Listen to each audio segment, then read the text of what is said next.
कांग्रेस के नेताओं को परेशान करने का एक उन्होंने बीड़ा उठा लिया है। और राहुल जी पे अन्याय नहीं है, पूरे भारतवासियों पे अन्याय है। मोदी और शाह बेच रहे हैं हिंदुस्तान। जनता ने ये किया है ऐलान कि नहीं बिकेगा हिंदुस्तान। हमारे प्रधानमंत्री जी बिल्कुल कायर है, निठल्ले है और धोखेबाज है, जुमलेबाज है, फेंकू है। मोदी जी का शायद पूरा काला पैसा अडानी जी के पास पार्किंग होता है। पूरे देश में एक ही नेता है जो राहुल गांधी है। वो मोदी से सवाल पूछते हैं, बीजेपी से सवाल पूछते हैं कि अदानी का और आपका क्या संबंध, वो बताइए। उस पर तो कोई जवाब नहीं दे रहे। 20,000 करोड़ रुपया कहाँ गए उसका जवाब दीजिए, उसका कोई जवाब नहीं दे रहे।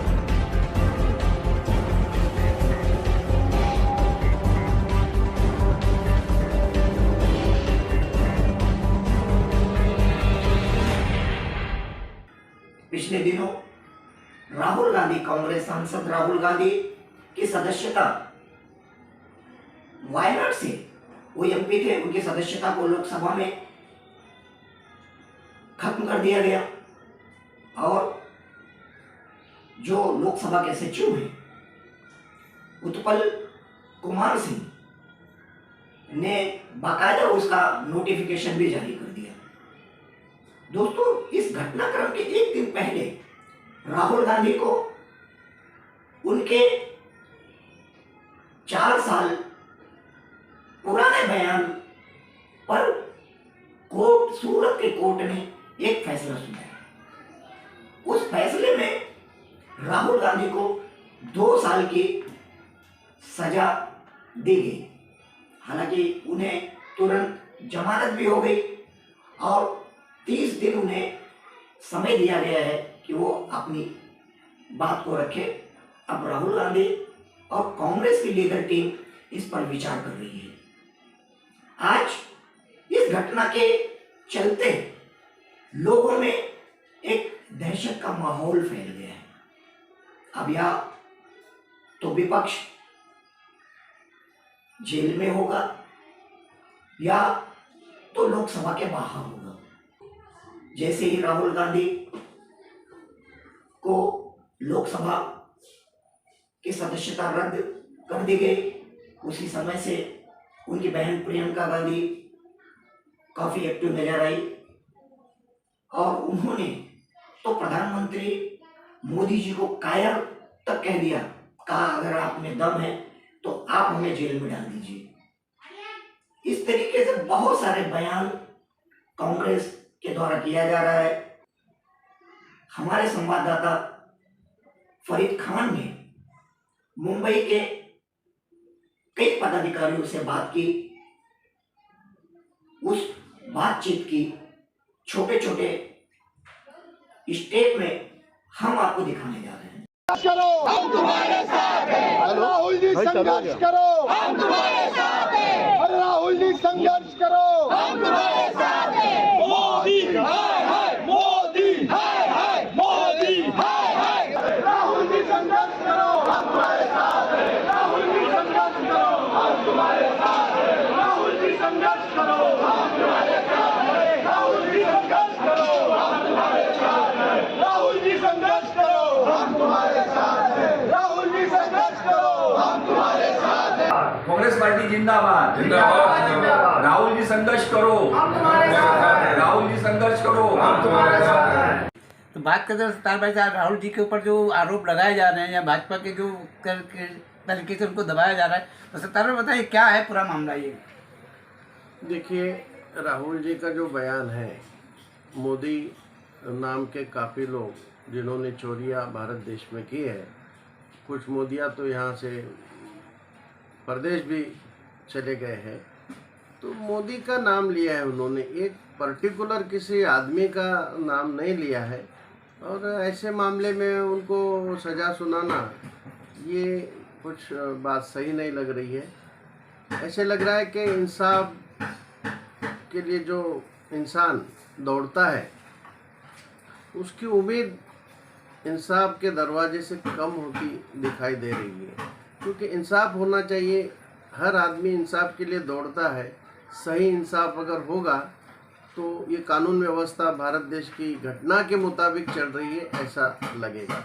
लेकिन ऐसे कुछ इंसिडेंट भारत में अब हो रहे हैं जिससे ऐसा लग रहा है कि घटना जो है, घटना को छोड़कर डॉक्टर बाबा साहब आम्बेडकर ने जो बनाई हुई घटना है उसको परे रखकर कुछ इंसाफ और कुछ कानून और कुछ कायदे बनते जा रहे हैं, ऐसा मुझे दिखाई दे रहा है।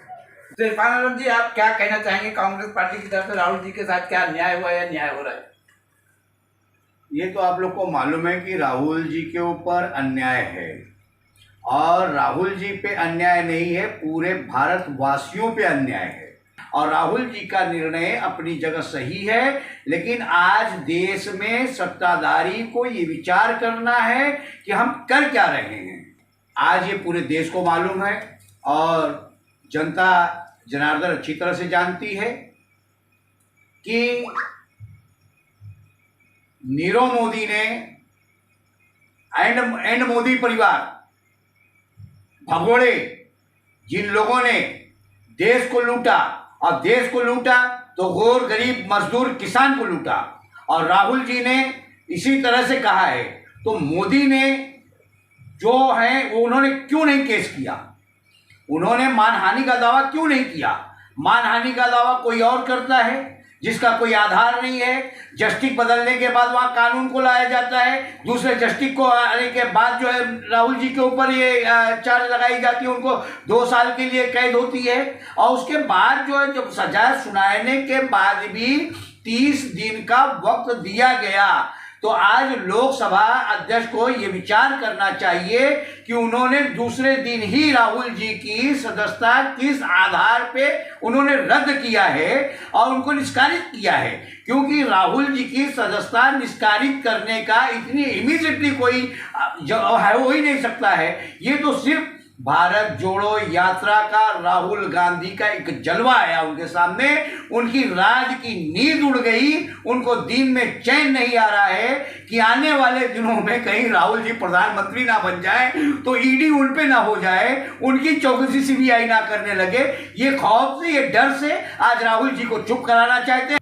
लेकिन एक बात पे समझ लीजिए, मोदी और शाह बेच रहे हैं हिंदुस्तान।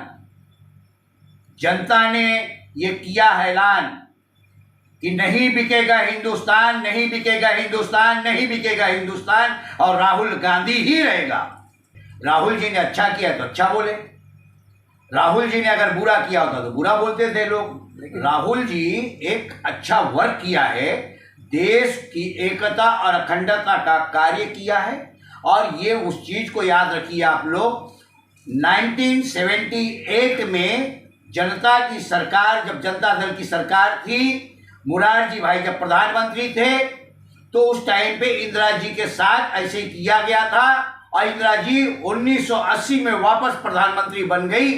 और ये गांधी लोग हैं, ये देश के लिए अपने आप को शहीद होते हैं, और ये भारत को मानने वाले लोग हैं, और भारत के कानून को उनका सम्मान करने वाले लोग हम कांग्रेसियों लोग हैं। हम लोगों के अंदर कोई जात बात भेदभाव आता नहीं, और हमारी आज कांग्रेस पार्टी की तारीफ देश की गली गली में, घर घर में हर जनता कर रही है। आज हम बात करते हैं अहमद भाई से, जो पुराने कांग्रेस के बहुत पुराने लीडर हैं और काम करते चले आए। कांग्रेस के अलावा दूसरी पार्टी को उन्होंने अच्छा समझा नहीं, इसलिए उनसे अहमद भाई से राहुल जी के बारे में पूछना चाहते हैं, क्या कहेंगे? श्री राहुल गांधी जी, हमारे नेता राहुल गांधी जी का शिक्षण दुनिया की सबसे श्रेष्ठ यूनिवर्सिटी कैम्ब्रिज और हार्वर्ड से हुआ है। कहाँ किस मन से क्या बोलना चाहिए, उनसे अच्छा कोई निर्णय ले नहीं सकता। जबकि हमारे प्रतिद्वंदी मोदी जी, इनके तो शिक्षा ही नहीं है, ये अनपढ़ व्यक्ति हैं। इनके कोई निर्णय आज तक देश हित में रहे ही नहीं। प्रियंका जी ने जो कहा बिल्कुल सही कहा। हमारे प्रधानमंत्री जी बिल्कुल कायर है, निठल्ले है और धोखेबाज है, जुमलेबाज है, फेंकू है। बीजेपी पूरी पार्टी ही गुंडे, मवालियों, चोर, उचक्कों से भरी हुई पार्टी है। जो हमारे यहाँ से भी, कांग्रेस के भी जो वरिष्ठ लोग, जो लोग किसी के केस में मुब्तला हो गए, वो वहाँ गए तो कमल डिटर्जेंट से साफ हो गए। वो हेमंत बिस्वा अति उत्तेजित हमारा एक चीफ मिनिस्टर वहां जाके पकड़ाया है, कुछ भी बक रहा है।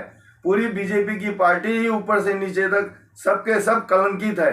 ईडी, इनके किसी नेता के ऊपर ईडी की कोई कार्यवाही नहीं हो रही है। हमारे यहाँ जिसको ईडी का नोटिस आया वो वहां गया, साफ सुथरा हो गया। ये लोगों ने ना लोगों का जीना हराम कर दिया है। रेपिस्ट इनकी पार्टी में इतने भरे हुए जिसका हिसाब नहीं। इनके एक एक कार्यकर्ता सब दूषित हो चुके हैं। बीजेपी का चुनाव चिन्ह जब्त किया जाए, बीजेपी पार्टी ही रद्द कर दी जाए। बीजेपी से जुड़ी हुई उनकी सिस्टर पार्टियां आरएसएस, बजरंग दल, विश्व हिंदू परिषद, ये सारे सब स्क्रूटनी में आते हैं। एक विशेष एक खास एसआईटी का गठन करें, ये सारे के सारे कलंकित हो जाएंगे, ये सारे के सारे बैन हो जाएंगे। पूरा विपक्ष एकजुट होके 2024 के लिए बहुत मेहनत करेंगे, तब जाके इस दानव से छुटकारा मिलने के कोई आसार बनेंगे। लेकिन अंधभक्तों का जिस तरीके से जमावड़ा है, जिस तरीके से हमारे लोगों की मानसिकता दूषित हो चुकी है, हमारा एक वर्ग, हमारे लोगों का एक वर्ग, सेकुलर वर्ग, वो बर्बाद हो चुका है। उसके दिमाग में सिर्फ हिंदू मुस्लिम चल रहा है। वो अपने से जुड़े हुए हर लोगों को, अपने वंशों को, अपने आगे उन लोगों ने इस तरीके से गंदगी फैला रही है। बहुत मेहनत करने पे, पूरी विपक्ष को इकट्ठा होने पे कुछ आसार नजर आएंगे 2024 में। हमने जो गलतियां की, ये उसका मुआवजा हम लोग दे रहे हैं। गुजरात दंगों के जो आरोपी थे, हमने उनको खुलेआम छोड़ दिया। वो जो लोगों ने वो साजिश रची थी, जो लोगों ने जो गैंग ने वो काम किया था, आज वो गैंग पूरे देश पे हावी हो चुका है। उनकी मानसिकता हावी हो चुकी है। उनसे जुड़े हुए सारे क्रिमिनल फैल चुके हैं। वो लोग एक योजनाबद्ध तरीके से, पहले तो गुजरात में विपक्ष खलास किया गया, कांग्रेस को वहां पे खलास कर दिया गया। एहसान जाफरी मर्डर केस से जो माहौल क्रिएट किया गया, वहां कांग्रेस ताकत में नहीं आ पाई। पूरे देश का यही हाल ये लोग करने पे आमादा है। ये तो हमारे राजा पे हमला हुआ है, राहुल गांधी जी पे हमला हुआ है। उनकी सदस्यता रद्द करने के लिए ये एक योजनाबद्ध तरीके से बराबर चल रहे हैं लोग। इसकी साजिश आज से नहीं, 8-10 साल से चल रही है। अडानी जी और मोदी जी, इनका जो नेक्सस है ये गुजरात से है। ये 2014 से इनका नेक्सस है। जब गुजरात दंगे हुए, जब गुजरात में सरकार बनी बीजेपी की, मोदी जी की, तो ये वहीं से इनका फाइनेंस और इनका लगा बजा चलता रहा। वहाँ पर जब गुजरात डेवलपमेंट में गया, गुजरात में जब ये क्या नाम है, इंडस्ट्रियलाइजेशन चालू हो गया, तो वहाँ जब जमीन का आवंटन हुआ, 32 रुपये स्क्वायर फुट के हिसाब से एयरपोर्ट की जमीन पोर्ट की जमीन अडानी जी को दी गई। ये चोर मौसेरे भाई, इनका वहीं से सब चल रहा है। जब जैसे जैसे प्रगति करते गए, 15 साल इन्होंने वहाँ राज किया गुजरात में, गुजरात की सारी संपत्ति इन्होंने अडानी जी को दे दी। अब जैसे ही ये दिल्ली आए, ये हमारे पार्लियामेंट में आए, इन्होंने पूरे देश की संपत्ति देना चालू कर दी। इनका तो रिश्ता बहुत पुराना है। अगर बराबर से इन्वेस्टिगेशन किया जाए तो ये दोनों जन बहुत बड़े आरोप में फंसेंगे। मोदी जी का शायद पूरा काला पैसा अडानी जी के पास पार्किंग होता है। इनका हर क्षेत्र में साठगांठ मिलेगा। आज भी अभी ईडी का एक अधिकारी को इन लोगों ने यूपी में विधानसभा से लड़वाया और जीत गया। और जब एक अधिकारी इनके साथ बैठ गए, जब राजनीति में साझा हो रहा है, तो हर बुरे काम में ईडी भी इनका साथ देने वाली है। अडानी जी का तो बराबर इन्वेस्टिगेशन होना चाहिए। उनको आरोपी बना के उनसे सारा देश का बर्बाद करने का जो भी तरीका, उनके पीछे कौन है, उनके साथ कौन है, उनसे जुड़ा हुआ कौन है, उन्होंने भाजपा को बॉन्ड्स के नाम पे कितना चंदा दिया है, जो भाजपा ने चंदा जमा करने का नया तरीका इजाद किया है। जब पूरे देश में जहाँ वो अपने ऑफिसर्स बनाए जा रहे हैं, उसका इन्वेस्टिगेशन तो होना बहुत जरूरी है। अडानी जी को तो, अडानी जी की बचा हुआ जीवन जेल में जाना चाहिए। जन जन को आंदोलन करना होगा, सड़क पे आना होगा, लोगों को जगाना होगा। जब मेरे देश के एक एक भारतीय भाई जागेंगे, तब इनका बंटा ठार होगा। नहीं तो ये एक ऐसा कैक्टस है जो देश पे हावी हो चुका है। ये फल फूल रहा है और लोग मर रहे हैं। नीचे तबके के लोग तो समझो बर्बादी के कागर पे है। आज हमारा मसला महंगाई है, बेरोजगारी है, तक गरीबी है, तकलीफ है, किसान तकलीफ में है, फसल आगे पीछे हो रही है, लोगों में अराजकता इस कदर फैली हुई है। हमारे मुद्दे तो ये अडानी जी कहाँ से लैंडिंग कर गए, अडानी को बचाने के लिए पूरा कारभारी खलास हो गया है। बैठे हैं वसंत कुमार जी से। और ये पुराने कांग्रेस के लिए काम कर रहे हैं, इनसे बात करते हैं, इनकी क्या राय है? पहले तो समाज यात्रा के सभी दर्शकों को रमज़ान की मुबारकबाद और स्वस्थ रहिए, सुरक्षित रहिए। दूसरी बात रही राहुल गांधी जी की आवाज़ दबाने की बात, तो आज आप देख रहे पूरे देश में एक ही नेता है जो राहुल गांधी जी, वो मोदी से सवाल पूछते हैं, बीजेपी से सवाल पूछते हैं। बाकी विपक्ष कोई इतना आगे नहीं, क्योंकि बाकी विपक्ष में डर है कि हम सवाल पूछेंगे तो हमारे पीछे ईडी, सीबीआई, इनकम टैक्स जैसे संस्था को पीछे लगा दिया जाएगा। लेकिन आपको मालूम है राहुल गांधी जी या गांधी परिवार ये नॉन करप्टेड है, इनको किसी का डर नहीं है। और राहुल जी हमेशा बोलते हैं कि मैं किसी से डरता नहीं, तो वो एक ही आवाज़ थी जो संसद में जो गूंजती थी, तो सबसे पहले इन्होंने उसका माइक बंद करने का काम किया, मीडिया को दिखाने का मना कर दिया। अब बचा क्या, तो फिर भी नहीं मान रहे राहुल जी, तो अब किसी तरह उनको दबाना बोल के ये मुद्दा निकाल के उनको FIR करा के गुजरात कोर्ट में इनका संसदीय पद रद्द करके, क्योंकि कम से कम संसदीय पद रद्द होगा तो ये संसद में जाएंगे नहीं और उनके विरोध में बोलेंगे नहीं, ये इनका मकसद था, इसीलिए सब नाटक किया गया। हालांकि OBC का मसला है था, राहुल गांधी जी ये पूछ रहे हैं कि अदानी का और आपका क्या संबंध है वो बताइए, उस पर तो कोई जवाब नहीं दे रहे। 20,000 करोड़ रुपया कहाँ गए उसका जवाब दीजिए, उसका कोई जवाब नहीं दे रहे। खाली इस बात को आज देख रहे आप देश भर में बीजेपी और राहुल गांधी जी के खिलाफ आंदोलन करें, तो खाली मुद्दा कि OBC समाज को ये दिखाया जा रहा है कि आपके खिलाफ होगा, हालांकि OBC का इसमें कोई लेन देन नहीं था। सिर्फ मुद्दा घुमा के उस बात को, अदानी के बात को मतलब न बात पूछा जाए, इस बात मेन मुद्दा तो इनका था कि अदानी का ये सवाल करके इसका जवाब ही नहीं दे पाया 2 महीने से, इसलिए OBC का मुद्दा के ऊपर देश भर में राहुल जी के खिलाफ आंदोलन चल रहा है। जैसे राहुल गांधी ने पद यात्रा में कहा था राहुल गांधी जी ने कि हम मोहब्बत से लड़ाई लड़ेंगे, आज भी हम मोहब्बत से लड़ रहे हैं, हम गांधी जी के रास्ते चलने वाले, और राहुल जी बिल्कुल नहीं डरेंगे। राहुल जी के साथ पूरा देश है, हर कार्यकर्ता है, हम पूरी तरह राहुल गांधी जी के साथ में है कि जिस भी पड़ाव पे जाके लड़ाई लड़ना पड़े देश के लिए, देश बचाने के लिए, हम उनके साथ पूरी तरह खड़े हैं और लड़ेंगे। आज सभी पार्टियों को समझ में आ गया कि विपक्ष की आवाज़ को पूरी तरह दबाने का काम हो रहा है। जो ही बोले, चाहे वो केजरीवाल जी हो, चाहे वो समाजवादी के अपने जो नेता हो, चाहे BSP के नेता हो, या जो ही पार्टी के नेता हो, या शिवसेना के हो, सबको ये समझ में आ गया कि आज विपक्ष को पूरी तरह लोग मुंह बंद करना चाहते हैं। इसी का उदाहरण राहुल गांधी जी के ऊपर हुआ है, तो इसीलिए आज पूरा विपक्ष, मैं तो बोलूँगा विपक्ष ने पूरा देश, आज आम आदमी को समझ में आ गया है, पूरा देश एक साथ में हो चुका। 2024 में इनको इनका भुगतान करना पड़ेगा और मोदी जी को तो हटना पड़ेगा। तो दोस्तों, अभी आपने ये बयान सुना, आगे भी इसी तरीके के खबरें हम आप तक लाते रहेंगे। काफ़ी लोगों की ये डिमांड थी, काफ़ी लोग की ये सोच थी कि हमें प्रॉपर्टी के बारे में कुछ जानकारी मिले, क्योंकि ये मुंबई एक कैपिटल मार्केट है, यहाँ पे हर आदमी कुछ ना कुछ खरीदना चाहता है। जैसे घर हो गया, घर हर आदमी का एक सपना होता है, उसका एक अच्छा घर हो, अच्छे जगह पर हो, जहाँ पर सारी एमिनिटीज हो, जहाँ पर सारे फायदे हो। तो हम वो एक सेगमेंट चालू कर रहे हैं, उसे आप देखिए और हमें ज़्यादा से ज़्यादा उस चीज़ को बताइए जहाँ पर कहीं कोई गलतियाँ नज़र आ रही है। आप हमें कमेंट बॉक्स में कमेंट करके बता सकते हैं कि कहाँ पर क्या गलतियाँ हैं, और प्रॉपर्टी को हम आपके लिए लेकर आएंगे और दिखाएंगे भी कि यहाँ पर ये एमिनिटी है, यहाँ पर जो है कि मतलब इसका इतना प्राइस है। अब आपके ऊपर है, लेना ना लेना ये आप तय करेंगे। तो देखते रहिए समाचार।